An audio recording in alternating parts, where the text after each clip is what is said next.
Hello, lovies! So, ayan, for today's video is we are going to unbox this parcel na purchase natin online. So, as you can see, ayan, ang laki niya. So, tara, let's go. Samahan niyo ako mag-unbox.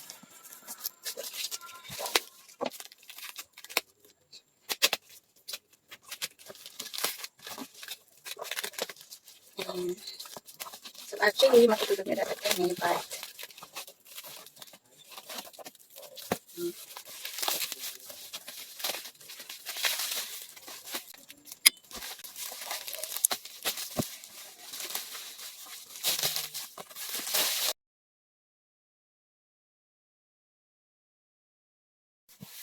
so, ayan guys. So, nakalagay dito is, ayan, as you can see, isa itong TIX or TIXX, Multi-Function Electric Steamer. Ayan.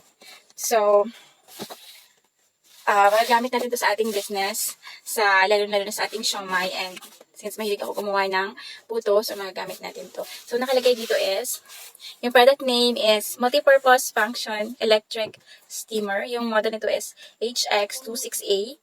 Rated power is 800 watts. Rated voltage is 220. Yung color is white, and then yung rated frequency is 50 AZ. Yung weight ng product is 2.25 kilograms. So, ayan, medyo mabigat-bigat siya. And then, ayan, so nakalagay dito yung implementation standards. So, tara, buksan natin. Ayan.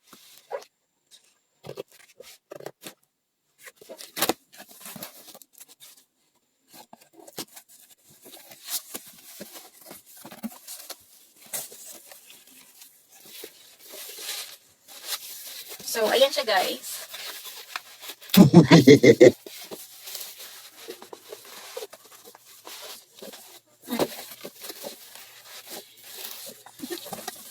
bigat. So, nabili ko ito nang naka-discount. Naka-sale siya. So, naka-discount siya ito. So, ayan, as you can see. So, ayun siya guys, yung itsura na. So, tatanggalin ko.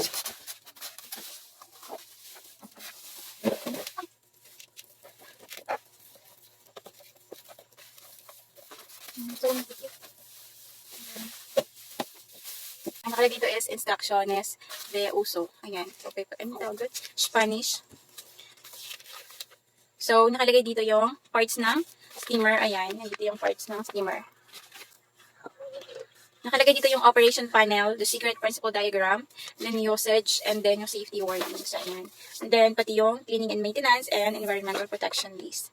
And then, yung kanyang, meron siya ditong warranty card. Yan. So, ito yung item. Ayan. So, ayan, ito yung upper cover. And then, ito yata yung second. Ayan, dalawa pala siya.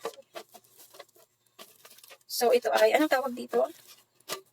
Plastic siya. Ayan, hindi ko alam kung ano. So, ayan. So, na-stuck. Ayan. Ito yung first at second layer siguro. So, ayan siya guys. I-assemble natin. Ay, nakita nyo dito yung brand. Ito ay TIX or TIXX. And then, nandito yung digital, ano niya. Dito may digital screen siya dito. And then, merong plus and minus, or positive and negative. And then, nandito yung start. Ito yung start and cancel. Time, and then dito yung appointment. Ayan. So, ito yung ilalim. Ito yung kanyang cord. So, yung cord niya is medyo maigsi. Pero ang ganda ng review nito. Ayan. So, I think ganito siya. Ayan. Ito yung parang steamer rack. Ayan. So, ito yung ilalagay natin dito. Ayan. And then,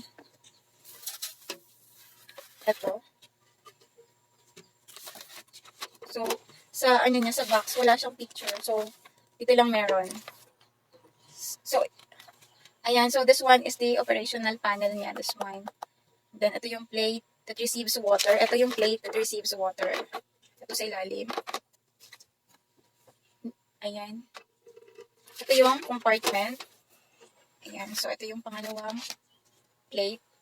Ayan. So, I think baliktad. Ito yung hindi siya cut. Ayan. second plate, and then yung second compartment. So, ayan na siya guys. Inassemble ko na siya.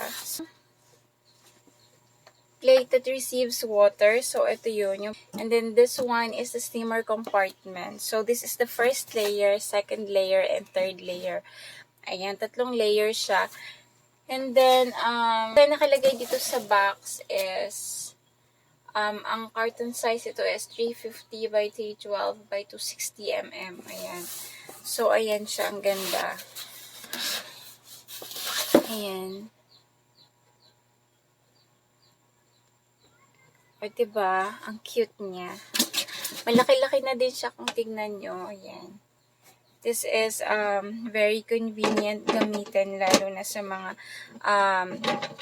katulad ko na nagbebenta ng siomai. Ayan. So, magagamit natin ito sa ating business. Sa mga interested, you can message me, or I'm going to put the link para ma-check nyo kung saan ko siya binili at kung magkano yung price. Thank you for watching. Bye!